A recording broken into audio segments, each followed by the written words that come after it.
Hello, everyone. Welcome to the Game Junk Podcast, episode number 117, recording on August 21st, 2022. And my name is Sean. And my name is Andrew.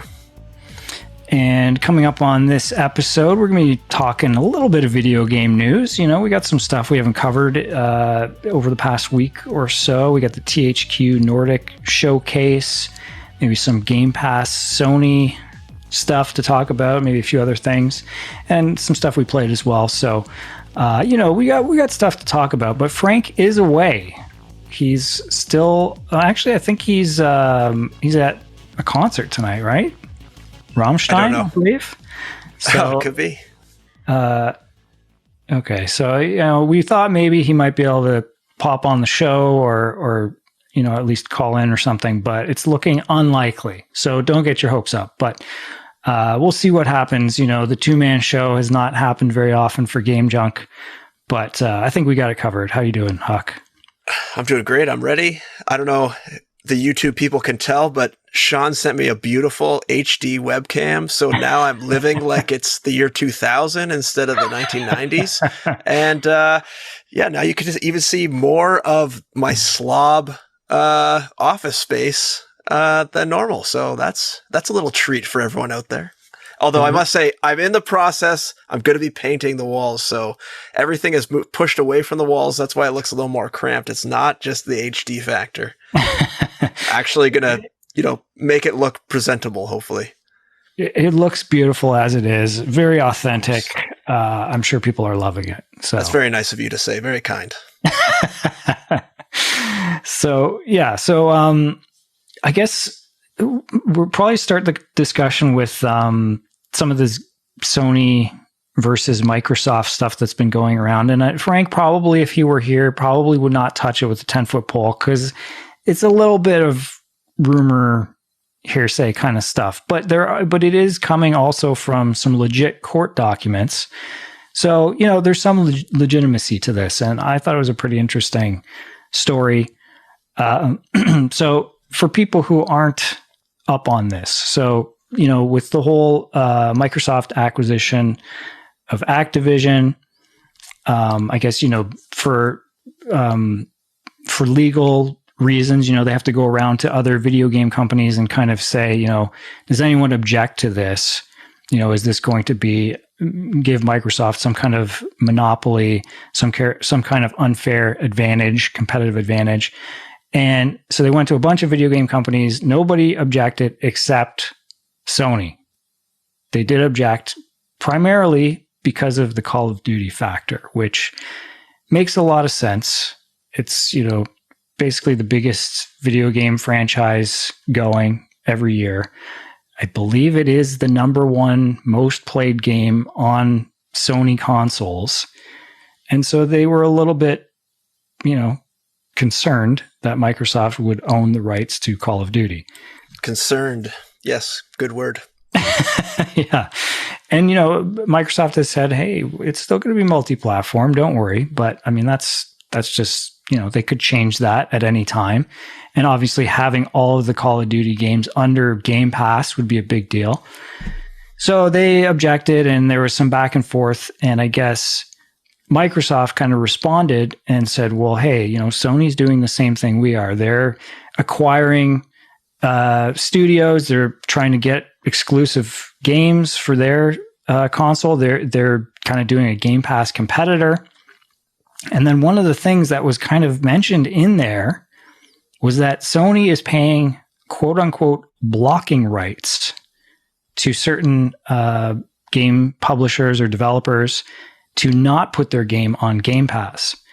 And that was kind of a big thing. And I don't, beyond that, I don't know that there's been a lot of details. There's been rumors that certain other games may have fallen under this blocking rights thing and games that maybe we thought were going to be on Game Pass that didn't end up there. But I mean, what do you think of this, Huck? Is this some dirty, underhanded tactics by Sony? Do you believe this story? Like, what are you thinking? I think a little bit is kind of like hearsay by each party. Obviously like reading into it, but for the the blocking the rights thing, I think that's just like what exclusivity deals are in general, kind of thing. And the one that just popped into my head that may be the one that they're talking about that Microsoft thinks is maybe Final Fantasy VII Remake. Because I don't know if you remember, but all of the Final Fantasies came to Game Pass for at least a period of time. And Final Fantasy Remake hasn't even been on Microsoft platforms at all. So that is an interesting one. It's now on Steam and Epic Store, I think, and Sony, but not Microsoft, which is maybe the one they're referring to. Because why would Square Enix not extend that out to Microsoft platforms? I don't know if that makes sense. But also there's, I'm sure there are other examples where you're just buying exclusivity rights for, a period of time, like a year or something. And then most games will go over to Xbox. I don't know if they go over to Game Pass necessarily, but I don't know if it's interesting. I can't see them having proof that they're actually doing this blocking of rights, but yeah. And I guess, the thing that is weird about it, like I hear what you're saying about the, exclusivity deals. They've been happening for many years now. The idea of like either totally exclusive or timed exclusive. But I think what they're talking about is a little bit different in the sense that it's not even that Sony is saying, put your game on our platform only. It's basically saying, just release your game normally, just don't put it on Game Pass. And they're like paying people to do that potentially, which is a little weird, right? Like you'd think, okay, then put it on, pay them money to put it on your platform, pay them to put it on PS Plus or something. But they're kind of just saying, whatever, we'll pay you, just don't put it on Game Pass, which, I could see why people would be kind of pissed off about that. And it does. I mean, honestly, I was looking at the stuff that's come out on Game Pass this year, and it feels like there's not much. Like a lot of the games that are coming out now, or at least in terms of like day one releases, like a lot of the stuff that's been coming out the last few months is stuff that's been out, for months or even longer. And now they just show up on Game Pass. So it almost feels like, I guess the other thing that could be happening is just some developers or publishers are realizing, hey, we've got buzz around this game. We can put it on Game Pass eventually. We just don't need to do it day one because we're going to get lots of sales right off the bat. And so it could also just be, publishers and developers deciding that on their own. Yeah, I guess so. But how many like big games have really come out this year that you would say, oh, why isn't that on Game Pass? There's really hasn't, like, if I'm thinking about the big games this year, I nothing really immediately comes to mind. Stray was the most recent one, I would say. And that was obviously Sony. They signed that deal for PS Plus, which is basically exactly what they're arguing against here, kind of thing. And then what was even before that? I can't even think of any. This is how out of the loop I am. I don't even know what big games have come out this year. I'd have to look it up. But I guess, like, for me, like, I'm thinking, like, I definitely, there haven't been a ton of AAA, day one releases on Game Pass recently. But, like, there's been indie stuff. Cult of the Lamb was one that I thought was coming to Game Pass. It didn't happen. Cursed to Golf just came out this week. I was kind of looking forward to that. Thought that was coming to Game Pass. It's not. There was a few others that were kind of in that boat. And, again, and that happened last year too, where we kind of, there's certain games that are in Xbox showcases and you kind of, they're in between all these other Game Pass games, and you're like, oh, I guess that's a Game Pass game too, but it's actually not. So yeah, some of that is kind of just Microsoft being kind of crafty, I think. Yeah, and I guess, like, if Sony was paying this money, why would they pay extra money but then not get exclusivity? So, like, Cult of the Lamb is on Switch and Microsoft. Same with that.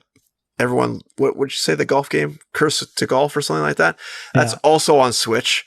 So you're like basically still allowing it to come out on other platforms, not Sony, but you're saying, like, here's some extra money, just don't go on Game Pass. And how do you even enforce that without it leaking. Like that'd be a pretty big stipulation in any contract, to basically say like, yeah, here's a boatload of money for not going on Microsoft's Game Pass. Like I can't imagine people not talking about that and not leaking that to Microsoft to use as some sort of leverage in this exact sort of acquisition. Well, I mean, Microsoft are the ones coming out and saying it. So apparently it has gotten back to them if it is a thing that's happening. And maybe there's not even money involved. Maybe there's some other kind of thing like, hey, don't go on Game Pass. We'll give you some kind of preferred placement in our store or whatever. But I don't know. That struck me as very interesting. And looking at what's happening with PlayStation Plus, I just signed up for the higher tiers of PS Plus, mainly for Stray. I thought, okay, so we're probably going to get some kind of new day one release on PS Plus every month. I would hope something like that. There was nothing this month, and Rollerdrome, which I'm going to talk about, seemed like there was rumors that was going to come to PS Plus, seemed like the perfect kind of game. And then they just did like a 1 hour trial.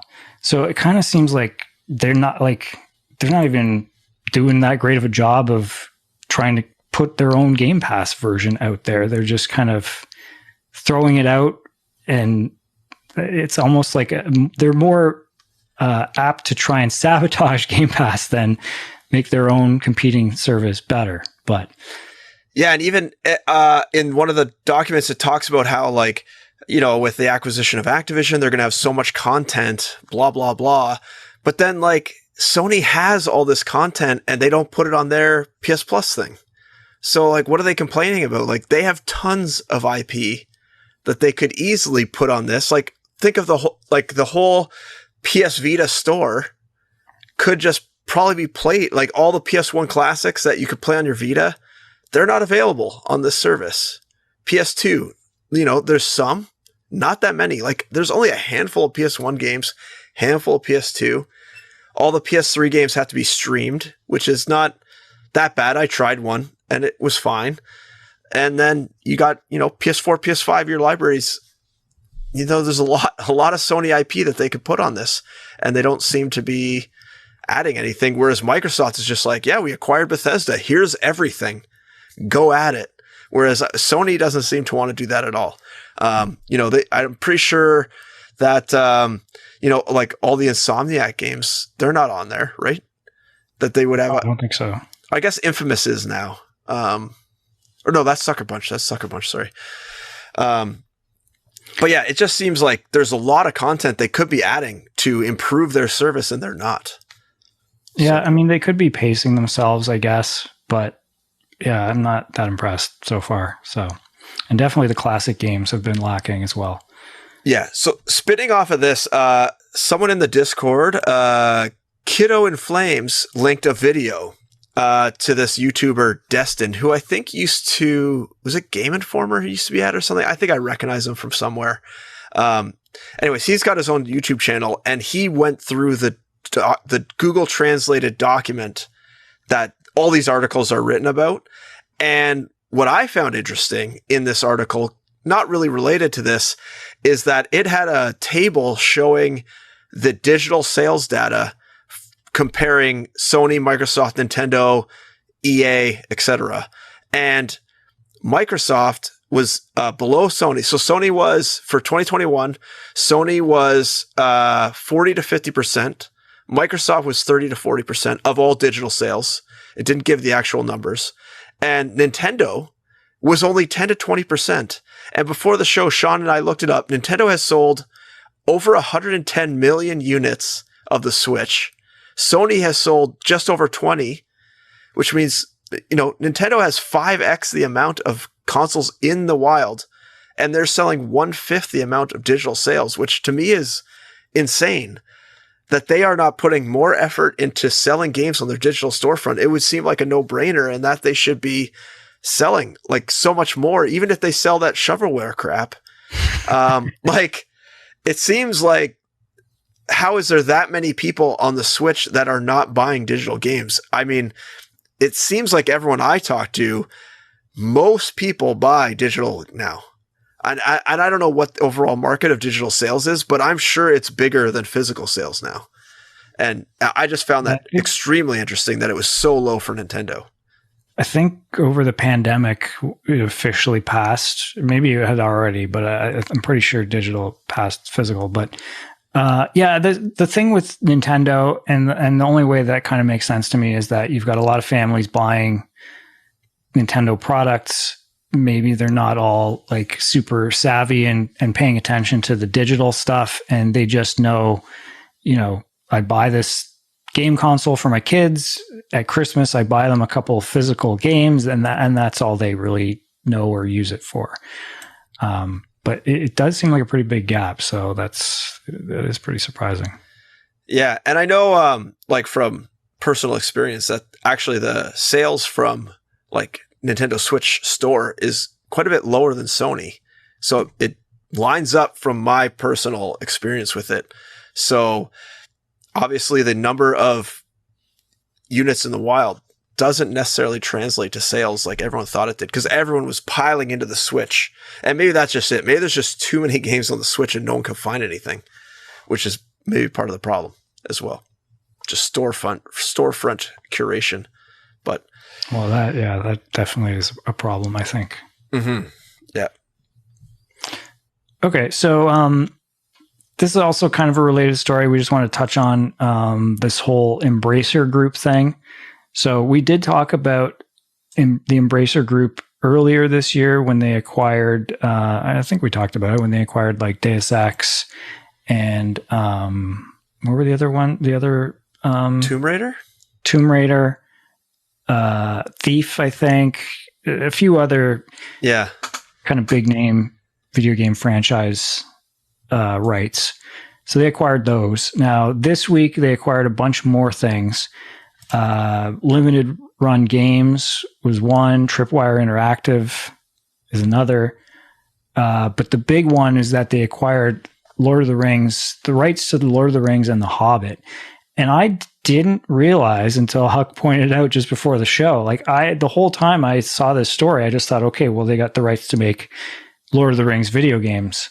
But no, they have the rights to the movies, like everything now.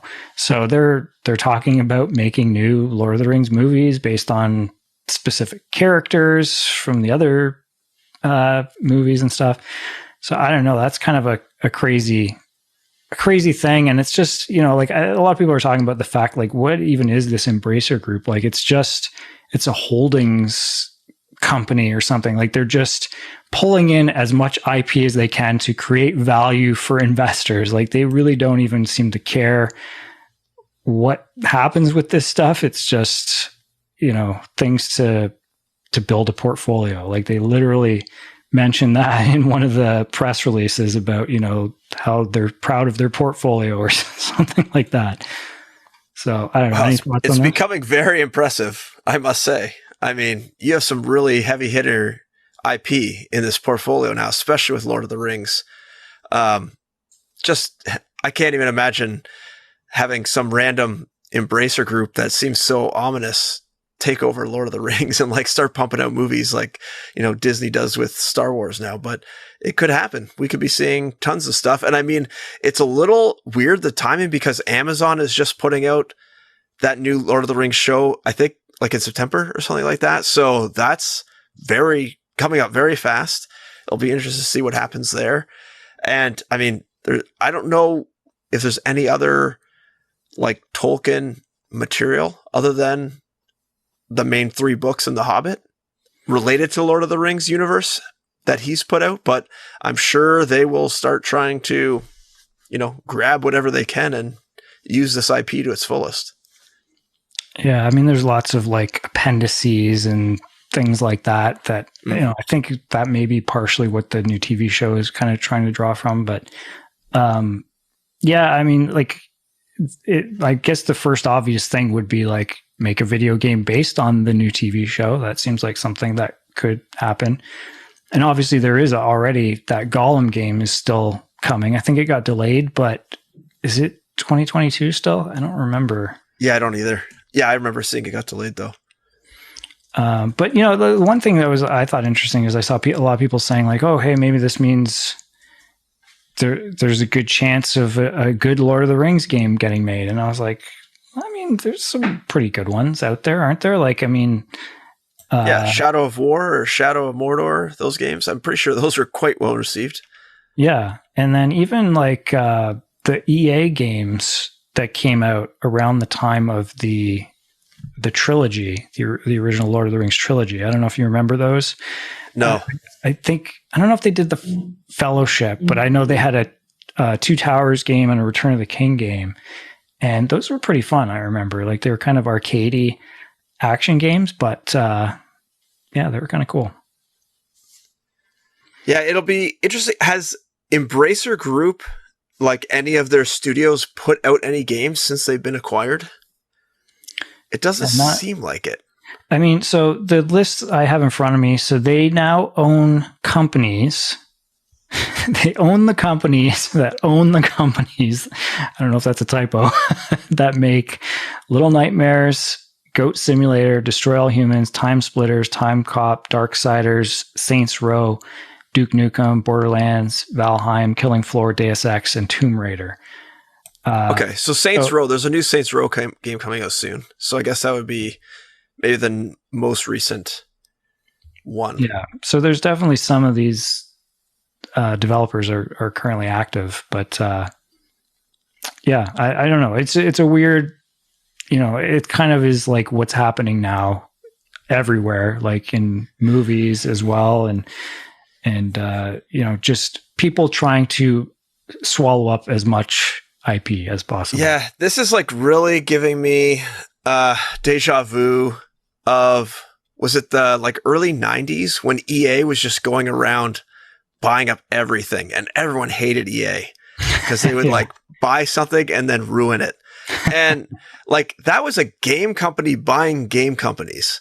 This is like some amorphous blob buying game companies, and like no one seems to really hate them as much as they hate EA, or as much as they did hate EA. It's kind of weird. Like I think people just don't know what to make of it, so they have no opinion. But it is strange, and I don't really have faith that a like non-game company will be able to like actually produce a game properly unless they literally just throw money at it and hope for the best and just like let the teams work. But I can't imagine that being the case. I imagine they're going to want to have feedback. They're going to want to like see production schedules and make sure they're on time and absolutely destroy the souls of all the people working at those companies. I don't know. I can't see this being a good thing. I mean, the only good thing is that like Embracer Group is a spinoff of THQ Nordic or North or something, right? Like THQ Nordic. So it does have some game roots, but I don't know if that's actually a good thing or not, because THQ kind of went down in a burning flame. So.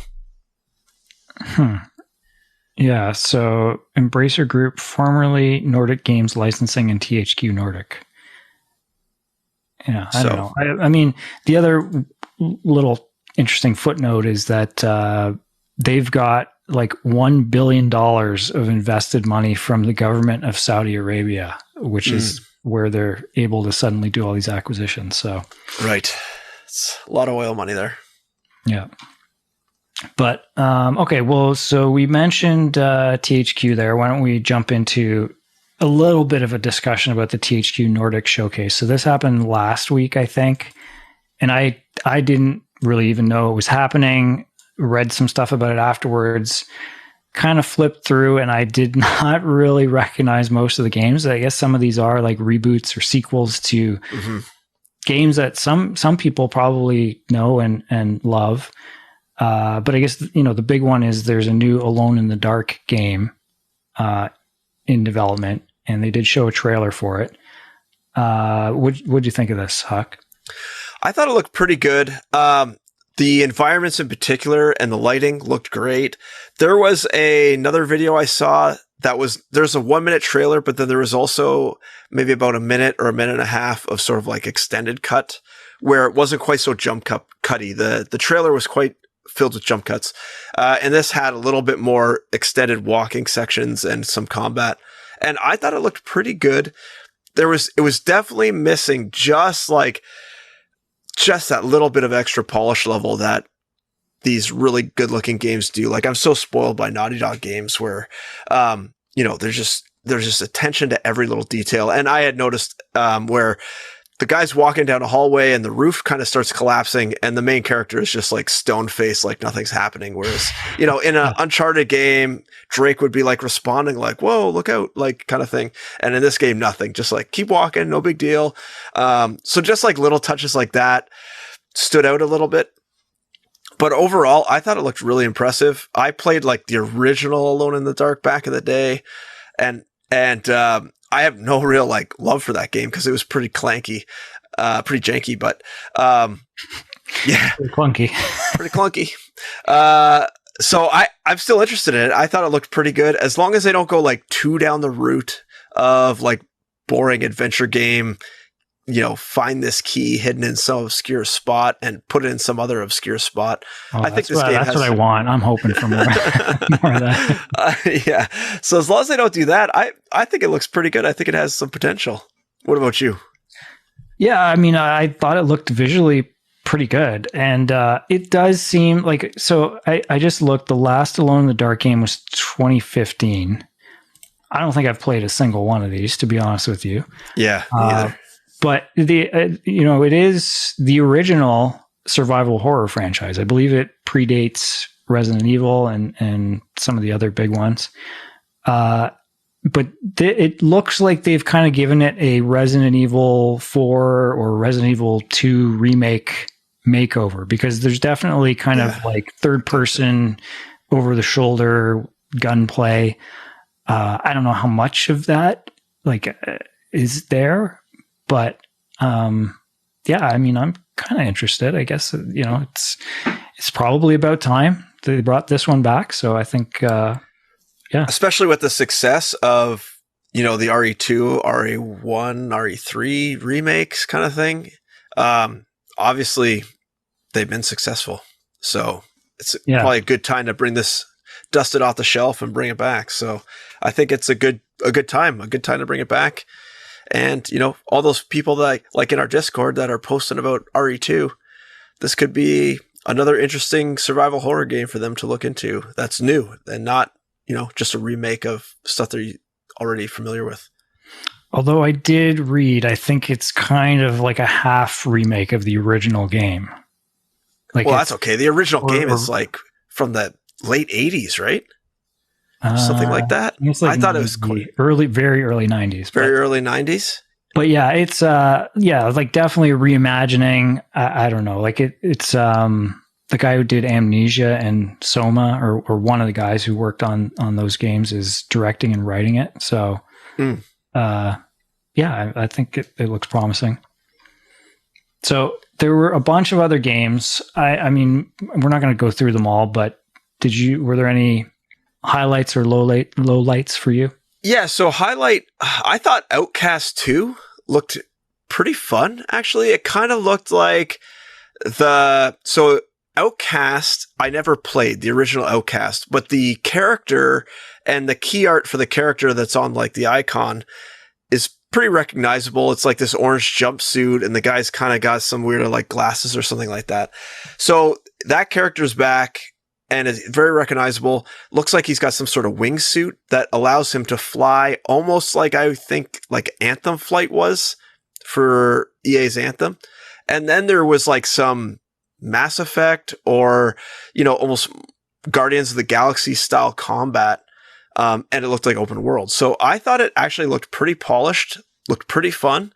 And normally I would not even think to look at this game, but this trailer made me intrigued. I guess the one that I thought looked kind of cool, which I don't think you were too interested in, Huck, but there's this game Recreation, which, not the best title, but it's Rec, WRECK. And it's sort of a racing game. Some of the developers from Burnout and Need for Speed working on this. And it looks like it's more of like a build your own crazy stunt track racing game. And, there's been stuff like, there's the Hot Wheels game that came out, I think, last year. I think they just did a Hot Wheels DLC for Forza Horizon. There's been games kind of like this, but this looked like the scope of it looked pretty cool in the trailer. And it kind of reminded me of like, I don't know, almost like Trials or something as well.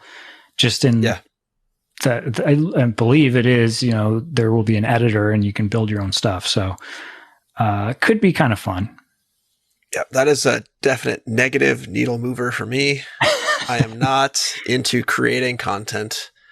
And the last one for me that I liked, let me find it so I can make sure I know the name, was Way of the Hunter, which I personally probably will not play. It is basically like a hunting simulator. But it looked like all of those really well-selling Steam games that are out there right now. It's not, a crafting game, but it is a sim, a hardcore sim. And it looked like people who are interested in exploring a vast wilderness and walking for hours on end will probably love this game. And it looked really polished. So it's something to look into if you are into that kind of stuff.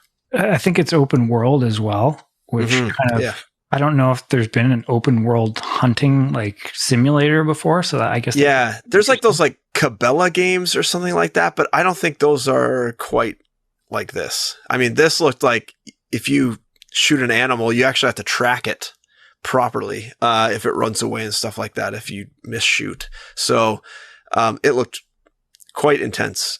Too intense for me, that's for sure. But it was interesting. I thought it looked good. Yeah, and I guess just to mention a couple others, there's this Gothic game, which is a remake of the most iconic German RPG ever.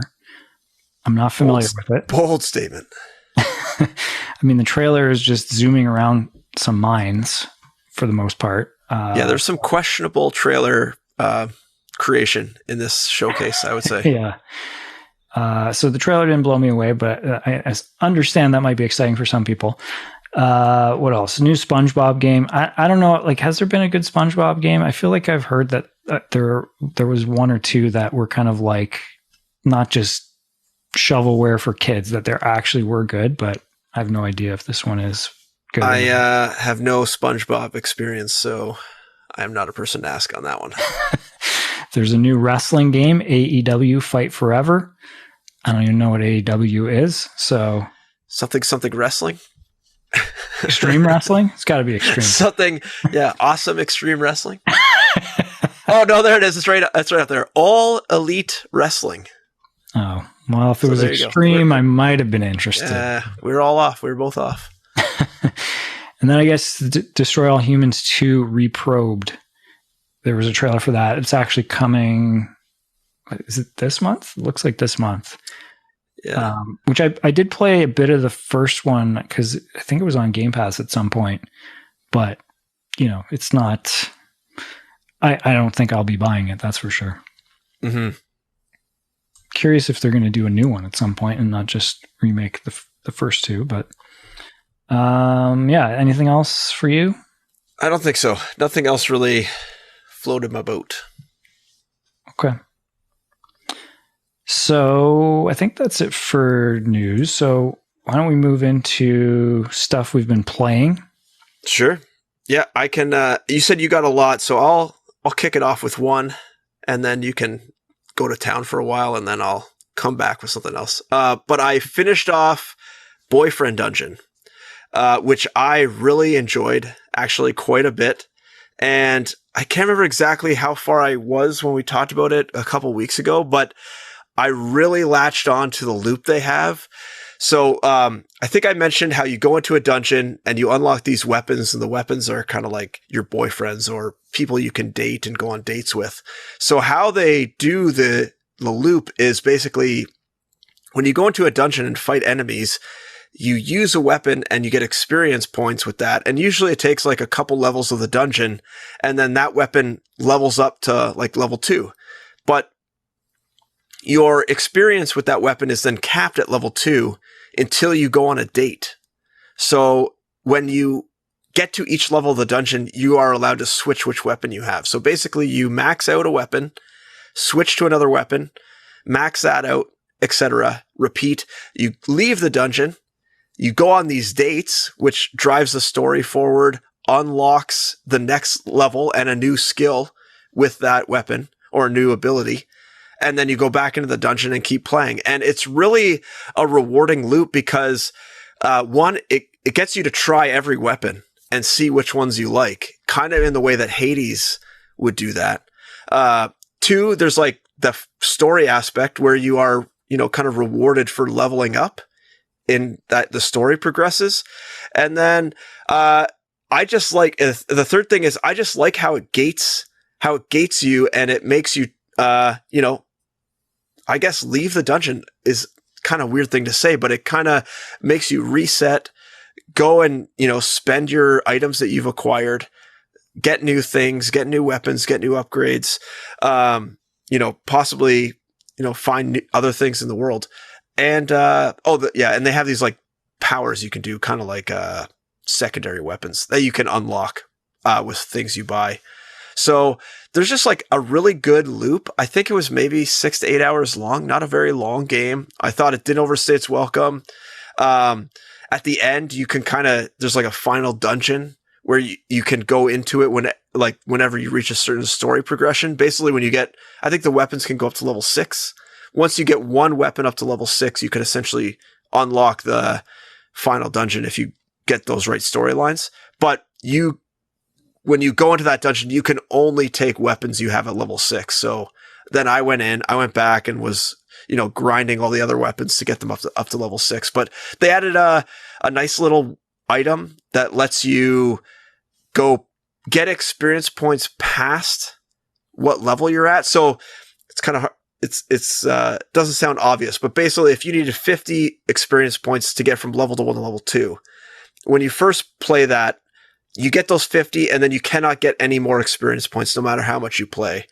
But if you have this item, you can keep getting experience on top of that. So although you are still capped at level 1 until you go and do the date, you actually are still acquiring the experience points. So later on in the game, where you don't really want to grind anymore, like go in and out grinding, you can essentially level up like 3 times in the dungeon, but not actually level up. Like you get enough experience to level up. So then when you leave the dungeon, you'd go on a date, your weapon basically automatically levels up to the next level. You go on another date without having to like go back and forth. So it's just like a nice like nod to say, yeah, we know you've done this already a bunch of times. Why waste your time by having you go back and forth again? And there's just like a lot of little polish parts of this game that I really appreciated and enjoyed. So I would say it's definitely worth a try. Hopefully it comes back to Game Pass or to PS Plus or something, because it's really a fun game. I think people should try it. So is the end of this month, or is it already off Game Pass now? I think it's gone now. I think it was like while we were reviewing Stray that week, I think it left. I think it like August 12th or something like that. Yeah, unfortunately, it's gone, but really fun. Cool. Yeah. I mean, I've heard good things about it. Did you say, is it an action RPG or just like a pure RPG? It's action RPG. It's like Diablo. Okay. Huh. Cool. Yeah. With pretty similar. I mean, maybe a little more action-y than Diablo. I haven't played any of the newer Diablos, but I know the original Diablo was basically just like constantly clicking. Whereas this, there is like some dodging and attacking and also a secondary ability. So there is a little more. I guess Diablo also has kind of most of that stuff, but yeah, Diablo is a great comparison for it. Okay. Okay. Well, so yeah, I'll mention a few things. So I mentioned Rollerdrome earlier. So I did try there's the 1 hour trial on PlayStation Plus. Now this, just before I talk about the game, this kind of pissed me off. I don't know if I think I've read there's a way around this, but when you start downloading the game, apparently your trial period starts. So like I just queued up the game to download on my console. I didn't look at it or anything. And then like a day later, I turn on the console, go to play the game, and it's like, you have 35 minutes left in your 1 hour trial. Like, brutal. Come on. So anyway, I tried it out. Basically, you know, got through all the tutorials and stuff in like half an hour and was starting to really enjoy the game. So I ended up buying it. And yeah, I'm loving this game. It's you know, the art style is definitely kind of similar to Sable from last year. I don't like, is it cell shaded? That's not the term anymore, right? Like, well, cell shaded or toon shaded, I think. Yeah, would be it's the just term. like very flat comic booky colors. It's like watercolor kind of. Yeah, and so when we originally saw the trailers for this game, I thought for sure it was like just a multiplayer game, like a battle royale or something, but it's not. So it's a single player game. It takes place in the year 2030, and it's heavily inspired by Rollerball, obviously. And it's, you know, there's a game that people watch on TV where you're on roller skates and you have guns and you just are going around a course and trying to kill people. And it's basically Tony Hawk with guns in sort of like a sci-fi setting, I guess. And I mean, it's really heavily influenced by Tony Hawk. Like all the moves are pretty much the same, you know, same buttons for like grinding and, you know, doing grabs and stuff like that. And so the way it works is you have to do tricks to refill your ammo. So you can like, and there's bullet time. So you can kind of like aim, take a few shots at somebody, and then you got to go do a few tricks to refill your ammo. And it's just like a super addictive loop. And it's, you know, like I think I've read that these developers, the same people that did Ollie Ollie World, and I know they specifically mentioned the concept of flow, which, you know, was a big game design concept. But I mean, this game really is that kind of game where you are just in the zone. You could be playing for an hour, 2 hours, you wouldn't even notice. And it's really fun. I mean, so I've played probably the first 4 levels. Now I'm at a point where to unlock the next bunch of levels, I got to go back and just like Tony Hawk, there's like objectives you have to kind of do, like additional tricks and things you have to try to accomplish in those levels. So I'm kind of in the process of doing that now, but yeah, really enjoying it. I'm hearing it's like a short-ish game as well. But it's interesting. I totally still thought this was a multiplayer game. Like I had no idea it was single player.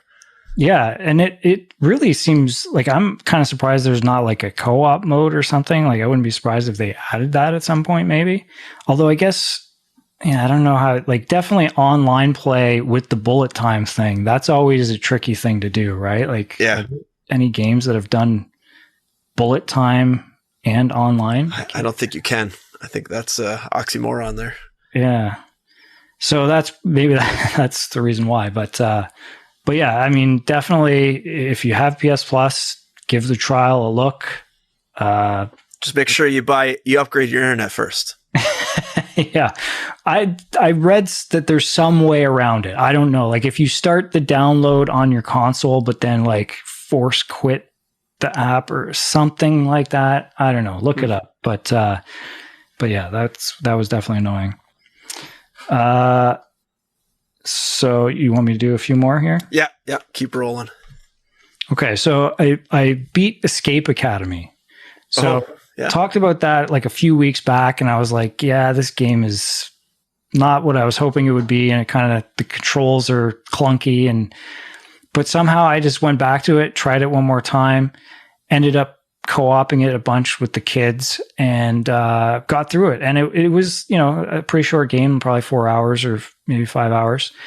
And just, it's an escape room game, but the story, the way they weave a story into it, even though it's kind of ridiculous, it was actually fun and kind of kept us wanting to play. And there's time limits on the levels, which at first I was kind of annoyed about. I was like, I mean, I know that's what escape rooms are, but I was kind of like, I prefer to just be able to explore and solve puzzles at my own pace. I don't want the extra stress. But I got to say, the timer thing really added a level of intensity that was pretty fun. Like when we beat the game, we beat it with like 4 seconds left. So wow. it was like a crazy, and we were at this final puzzle we were trying to solve, and instead of trying to actually figure out what they were getting us to guess, we just looked at the 2 words and just guessed the 2 words.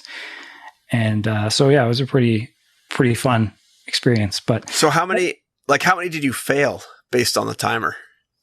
Not too many. There is when you hit the time limit, it kind of gives you you can choose a 5-minute additional time with really no penalty. Okay. So I did that a couple times, and usually that was all we needed anyway. But I think maybe only once I failed. And, it's like, then the next time through, you're definitely going to beat it because you know how to do half the stuff. Right.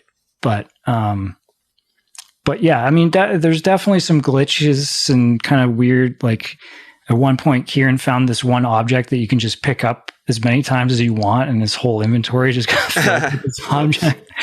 And there was something where he fell out of the world at one point. But the controls are weird, like the sensitivity, you got to adjust definitely the pointer sensitivity because it's just off the default setting. I did not like it. But it was fun. It was all right. And then I guess I'll just mention Trover Saves the Universe. Beat this as well. This is the VR game. Okay. Yeah, from Justin Roiland, who's does Rick and Morty. They have High on Life coming out later this year, which I'm looking forward to. But this is, I don't even know. The story is just stupid. Like it's kind of a sci-fi thing. But what I found really interesting is how they get around the idea of in VR not doing free movement.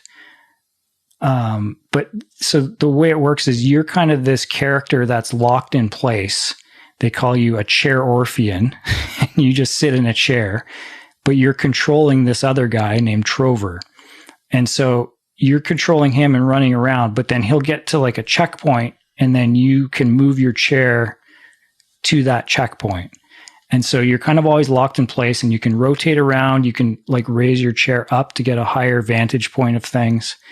But you're kind of locked in place, but then you're controlling him as he's running around in 3D space. And it worked quite well. And so it's like a third person camera, but from like further away kind of thing, like it's more top down kind of almost. Or I guess it could be, you're just however you set it up. Yeah. You could be higher up or you could be just behind him. But, it's kind of an action adventure, I guess. But like the action is pretty, like the combat is pretty simple.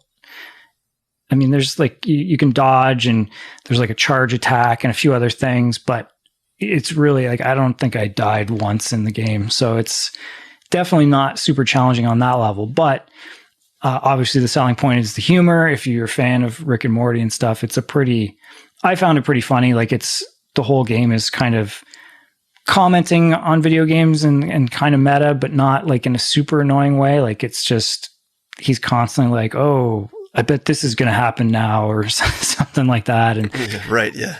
And there's some moments where it gets a little bit obnoxious. Like there was a couple of characters that I remember just like it reminded me a bit of the Guardians of the Galaxy game, where I know a lot of people hate that the dialogue just keeps going and going, even when you're trying to like figure something out. And it's a little bit like that, where I was like stuck at this one point, and this enemy just kept talking and talking and talking. I was like, oh my God, shut the hell up. And it was just because I needed to do something to progress it. But there is, a lot of dialogue. And if you are a fan of Justin Roiland, you probably would dig it. So I enjoyed it. Another kind of 5-hour-ish game. I'm just loving the 5-hour games these days. Oh, yeah. That's the sweet spot. Are there a lot of other VR games that have this sort of perspective thing where you're kind of locked in place and then you transition to a new area? No, that's what, like, I can't think of any other games that have done that. And I thought that was kind of unique. Like, the whole thing is the game is you're kind of this guy, you are a character, but you don't ever really talk. Like, at some points they ask you to like nod your head or shake your head, but he's talking to you the whole time. So it's like you are a character, but the main character is this other guy that you're controlling. Yeah, I thought it was pretty unique. So, I'm not sure if they ripped it off from somewhere that I'm not aware of, but it was kind of cool. Yeah. I could jump back in. I am still playing Yakuza 0, still loving it. I think I'm quite far in it. I don't know. My playtime counter is not indicative of my actual playtime. It's like over 135 hours right now, but I'm finding I'll like play it and I'll like set the controller down and just let that game sit on pause for a while. Let that playtime rack up. But I'm still really enjoying it. And it's what I like about it is there's two main characters and they kind of progress a little bit of the one storyline and then they'll switch to the other guy and then progress him and then come back to the original guy. And it's very, I can't believe they haven't made a TV show out of this, right? At all, like Yakuza at all, this series, because it seems like it's perfect for some sort of episodic show. Just how they've laid out all the chapters are like a perfect episode in a TV show, or maybe 2 episodes. And I'm really surprised that they haven't adapted it yet, because it seems perfect. But really liking it, really enjoying the combat. Although it, I'm playing on easy, so it's pretty straightforward. I'm not getting that much money, so I'm not really unlocking all the skill trees stuff that I probably should be at this point. And I have a YouTube walkthrough that I'm kind of going along at the same time with, just to kind of track where I am in terms of beating the game, how far along I am. And so I'm about like, over 3/4 of the way through it, I would say. So I'm pretty close to the end, hopefully. I don't know how much in the walkthrough is, doing all the side questy stuff, which I'm not really going to focus on. But I really am enjoying this game, and I kind of want to beat it just so I can go on to Kiwami or whatever the next game in the series is. I think it's Kiwami, and give that one a try and see how they change it. Because this one is set in, I believe, the late 80s, and I think all the other ones are further in the 2000-ish time frame. So it'll be interesting to see the jump in time difference and how they change the setting and like where these characters are now. I'm interested to see all that kind of stuff. So really enjoying it. I want to beat it, just have not found the time to really power through and get it done yet. But that's it for me. What's how long to beat saying on that one? Let me double check. I think it was like quite long. I think it was like 25 hours or 30 hours. Well, I thought maybe it was longer than that. That's not too bad. Let's see here. What is how long to be saying? 31 hours. Okay, so it's quite a haul. 65 for the main and extras, 140 hours for the completionist. So I'm almost there, yeah. Just not completing it. Wow. Yeah. So it's a huge game. Absolutely huge. And I mean, there's just like side stuff everywhere. You walk around and there's just people on the side of the road that you get automatically stopped and like talk to them, or there's like little side quests you could do for them that are really meaningless in the grand scheme of the game, but it just adds this life to this city that is really kind of unique. Maybe not unique, but I'm enjoying it. I like the setting. I like the characters in it. Everyone seems to be very unique, and all the gameplay mechanics. There's a new gameplay mechanic that I hadn't talked about yet where you can buy property. You're almost like a real estate baron. So you buy property and then you hire people to manage the property and ensure security. But then, the other Yakuzas will come and like start fights essentially and try to take away your property. So you have to go out and fight them to basically kick them off. So you can keep getting like collection money. Essentially, you're a real estate agent, but you're also a Yakuza, like getting your rent money from or whatever, your security money.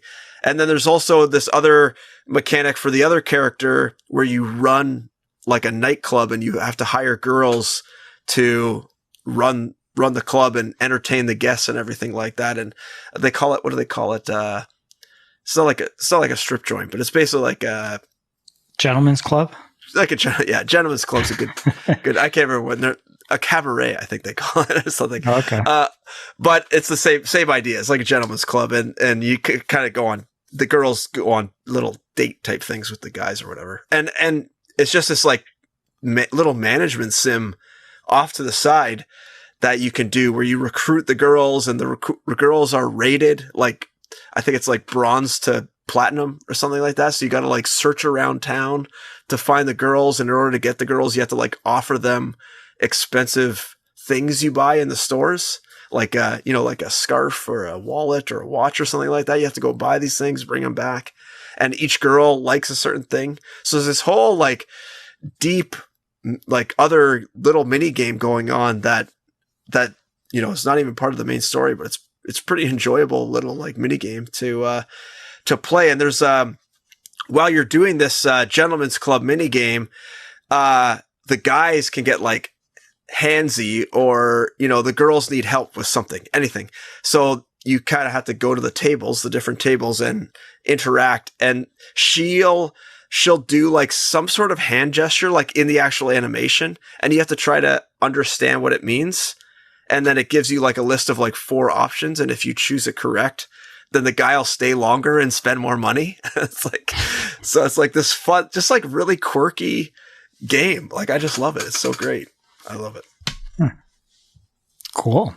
Yeah. Okay. Well, I mean, I got a few other things, but maybe I'll save them for next week. I think so. Gamescom is happening next week, so I'm assuming we'll have a bunch of stuff to talk about. There's already been some rumors out there about, I think I saw something about Prince of Persia remake suddenly resurfacing. People think that might make an appearance. A few other things, but we'll have that. And then we haven't really talked about this, but last year we did like a fall game preview episode. So I don't know, maybe we should try and do that at some point in the near future as well. Is this a list when all your games get pushed to the next year, basically? Yeah, I mean, like, I don't know. It's there's not a lot of big releases when I was looking at what comes out the next few months. Yeah, it's just like God of War. Right. Pretty much. Yep. Well, so I guess we'll be playing that. Group review, the only game that comes out. That one will probably happen. So, but Frank should be back as well, for all the Frank fans out there. So don't worry about that. Anything else you need to mention here, Huck? I don't think so. Okay. Well, you can find Huck on Twitter at EquilibriumSys and My Angry Commute, and I am at Film Junk. You can also subscribe to you can subscribe on YouTube. Please do, even if you don't really watch it on YouTube. That helps us. There's also the Game Junk Podcast Twitter account, Facebook page, the Discord. Look for the stuff in the links on the YouTube video. And I think that's about it. So until next time, we'll see you guys later. Bye-bye.